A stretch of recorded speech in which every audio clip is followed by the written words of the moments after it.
জীবে দয়া নামে রুচি মানুষের প্রতি নিষ্ঠা ইয়া ছাড়া যা কিছু সব গিয়া পুষ্টা।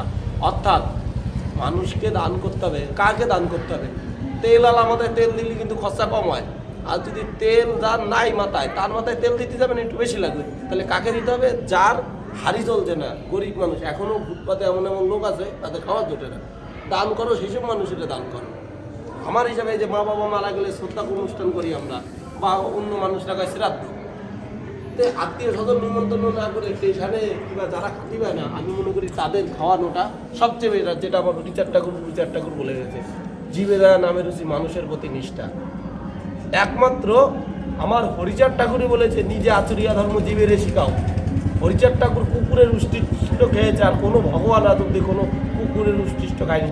তাও শিক্ষা দেওয়ার জন্য জীবকে, কেন যে ওই কুকুরটার মধ্যে আত্মা আছে, সেও একটা জীব, তারও উষ্টিষ্ট আমি খেতে পারি। এই জন্য তো বলে মানি না বেদ মানি না বিধি, খেতে পারি কুকুরেরও উষ্টিষ্ট। মতুয়াদের মধ্যে বেদ বিধির কোনো ইয়ে নেই, অসুস বলে আমাদের কোনো জিনিস নেই।